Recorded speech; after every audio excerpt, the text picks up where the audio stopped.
और शुक्रवार के दिन माता लक्ष्मी के लिए अग्नि में आहुति दीजिए।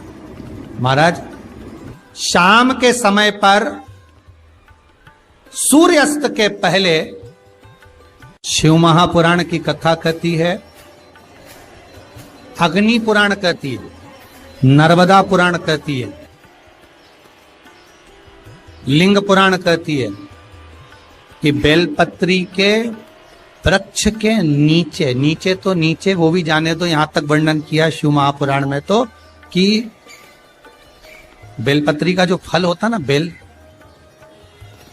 बेल फल जो होता है, कहते हैं अगर किसी व्यक्ति के यहाँ लक्ष्मी की कमी होती है, संपदा की कमी होती है, जिसके यहाँ पैसा नहीं आता, धन नहीं आता, तो बेल का जो फल होता है, बेलपत्री का जो फल होता है, उस फल के गूदे को, बेलपत्री के फल का गुर्दा निकाल लो, सुखा लो, गाय के घी में उसको डुबो लो और शुक्रवार के दिन माता लक्ष्मी के लिए अग्नि में आहुति दीजिए। महाराज, शाम के समय पर सूर्यास्त के पहले ये जो आहुतियां हम बेले के गुर्दे के फल की गाय के घी में डुबोकर माता लक्ष्मी और भगवान विष्णु के नाम से देते हैं, महाराज 2 या 3 शुक्रवार करोगे, लक्ष्मी की कभी कमी नहीं आती, संपदा बढ़ती है। एक प्रयोग और कर देखना, कभी अगर मौका मिले आपको तो प्रयोग कर देखिए। लिंग पुराण के अंदर लिखा हुआ है, शिव पुराण में, लिंग पुराण में और स्कंद पुराण में कहा गया है कि अगर किसी ने बेले के फल का अगर थोड़ा सा भी गुर्दा पाया है, बेले के फल को खाया हो या बेल का रस पिया हो या बेल के फल का जूस पिया हो, अगर वो व्यक्ति का अनायास किसी कारणवश प्राण भी छूट गए हो, तो शिव महापुराण की कथा कहती है कि 27 दिन तक वो बेल के फल का रस उसके नस नस में रहता है, तो उस व्यक्ति को यम नहीं छूते, वो कैलाश पर निवास करता है। मर भी जाता है तो अधोगति में नहीं पड़ता, नरक नहीं भोगता, वो बैकुंठ पद का कामी हो, बैकुंठ का निवासी। ये जो शिव जी को चढ़ती बेलपत्री हुई, शमी पत्र हुआ, मदार का पुष्प, आंकड़े का जो पुष्प हुआ, ये सब साधारण नहीं है। साथ शंकर का एक एक गुण तत्व ग्रहण करने वाले, शंकर का अनुमोदन करने वाले, शिव को एक एक वस्तु जो चढ़ने वाली साधारण नहीं। महाराज, हम तो आपसे निवेदन पहले भी करे, आज फिर करते। मान लो आपको ऐसा लगता है कि घर में बीमारियां ज्यादा घेर रही है, तो एक बेल का टुकड़ा, बेले का फल का एक टुकड़ा अपने ही घर में कहीं पर भी कटोरी में रख दीजिए, शिव का स्मरण सुख प्रदान करेगा। अगर थोड़ा बहुत रोग आ भी गया निकल जाएगा, पर बड़ी बीमारी में कोई फंस नहीं पाएगा, ज्यादा जनहानि नहीं हो, तकलीफ नहीं भोग पाए। शिव को प्रिय। फिर वही स्कंद पुराण का संवाद आ गया। बेलपत्री के वृक्ष की जो जड़ होती है, उस जड़ के अंदर 33 कोटि देवताओं का निवास होता है। 68 करोड़ तीर्थ बेलपत्री के पेड़ के नीचे रहते हैं।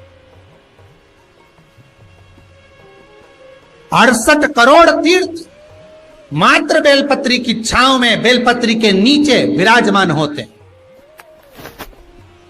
अगर आपके मन में कभी कभी भाव उत्पन्न हो जाए ना कि मेरे को कहीं तीर्थ करने जाना है और अभी मौका नहीं मिल रहा, तीर्थ जाने का, अभी तो लॉकडाउन चल रहा है और अभी सब दूर बीमारी फैली हुई है, कहीं नहीं जा सकते, तो जब लॉकडाउन हट जाए, बीमारी समाप्त हो जाए और तीर्थ जाने का मन करे, तो किसी बेलपत्री के पेड़ के नीचे 5 मिनट जाकर बैठ जाए और जप लो, श्री शिवाय नमस्तुभ्यम।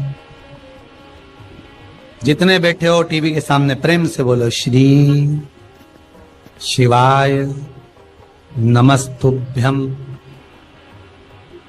जितने टीवी के सामने बैठे, एक बार फिर से बोलो, श्री, साथ में बोलो, आगे आगे नहीं। श्री शिवाय नमस्तुभ्यम।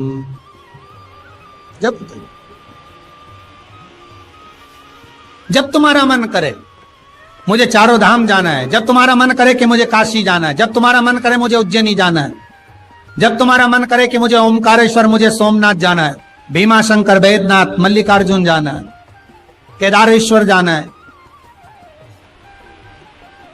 बस नागेश्वर जाना है, थोड़ी देर के लिए बेलपत्री के पेड़ के नीचे जाकर भी 68,000 तीर्थ सब बेलपत्री के वृक्ष के नीचे विराज। जहां पर देवराज के प्राण छूटे वहां बेलपत्री का पौधा है, बेलपत्री का वृक्ष है। हिंदू धर्म में आज भी रीति है, मरने वाले व्यक्ति, अब तो ये कोरोना महामारी में ना गाड़ी में भरे ने लेकर चले गए और जला दिया, पर पहले जो नियम था शास्त्रार्थ के अनुसार, जब कोई व्यक्ति मरता था उसको कंधे पर लेकर जाते थे, तो ले जाने के बाद में बीच राह में एक स्थान ऐसा आता था जहां पर अर्थी को उतारते थे, विश्राम स्थल पर उस अर्थी को उतारा जाता था।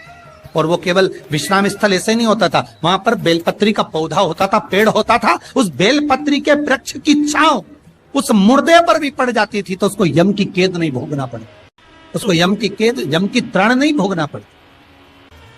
इसलिए उस बेलपत्री के पौधे के नीचे उसको विश्राम दिया जाता है, बेलपत्री के पौधे के नीचे उसको विश्रामता दी जाती। शिव कह रहे हैं देवराज तेरे प्राण छूटे, मना नहीं है तेरे प्राण छूटे, पर तेरे प्राण जहां छूटे वो बेलपत्री का वृक्ष था, और अब तुझे यहां नहीं रहना है, अब तुझे कैलाश पर रहना है। तो कैलाश पर क्यों? शंकर भगवान बोलते हैं ये मृत्यु लोक जो है ना, पृथ्वी, ये भूमि जो है ना, ये मेरी निवास स्थली है, ये मेरा घर है। इसलिए शंकर भगवान ने, भगवान विष्णु ने जब कहा था, भगवान विष्णु जब शंकर भगवान से बोले कि मैं आपसे मिलने आना चाहता हूं, तब शंकर भगवान बोले आ जाओ। तो भगवान विष्णु पृथ्वी से एक हाथ ऊपर पांव रखकर चल रहे थे। तो शंकर जी ने पूछा तुम पांव जमीन पर क्यों नहीं रखते, पृथ्वी पर रखो।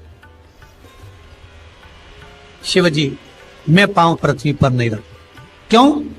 नहीं नहीं नहीं नहीं, मैं पांव पृथ्वी पर नहीं रख सकता। आखिर क्यों? शंकर भगवान से भगवान विष्णु कहते हैं पूरी पृथ्वी पर छोटे छोटे कंकर नजर आते हैं, हर कंकर में मुझे शंकर नजर आते हैं। जब कंकर में शंकर दिखेगा तो मैं पृथ्वी पर पांव कैसे रख सकता हूं? शिव जी बोले भाई नारायण, भगवान विष्णु से बोले है नारायण, अगर आप इतनी दूरी बनाकर रखेंगे तो फिर हमारे करीब में कौन आएगा? हम चाहते हैं कि आप हमसे मिलकर रहें, हम आपसे एक क्षण की दूरी सहन नहीं कर सकते।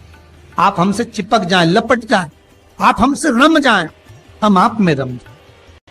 कुछ ऐसा कर दो, शंकर जी कह रहे हैं नारायण कुछ ऐसा कर दो कि शंकर नारायण से दूर नहीं रहे, नारायण शंकर से दूर नहीं रहे, ऐसा कुछ कर दिया जाए। तब भगवान शिव ने भगवान विष्णु से कहा एक काम हो सकता है कि आप सांप बन जाओ। भगवान विष्णु ने पूछा मैं सांप बन जाऊं क्यों? शंकर भगवान कहते हैं सांप बन जाओगे तो मैं गले में आपको डालकर रखूंगा, आप मुझसे चिपके रहोगे, मैं आपसे चिपका रहूंगा, आप मुझसे लगे रहेंगे, मैं आपसे लगा रहूंगा, दूरी नहीं रहेगी एक क्षण की भी। और भगवान विष्णु सर्प बन गए, भगवान विष्णु सांप बन गए, सांप बने भगवान शंकर ने। भगवान श्री शिवाय नमस्तुभ्यम। दोस्तों हर हर महादेव 4 जुलाई शुक्रवार गुप्त नवरात्रि की 9वीं तिथि को बेलपत्र का यह उपाय अवश्य करें, बेलपत्र के नीचे यह उपाय अवश्य करें। लक्ष्मी प्राप्ति हेतु लक्ष्मी कभी घर से नहीं जाएगी, 300 वर्ष बाद वहाँ से योग बनाए अवश्य करें।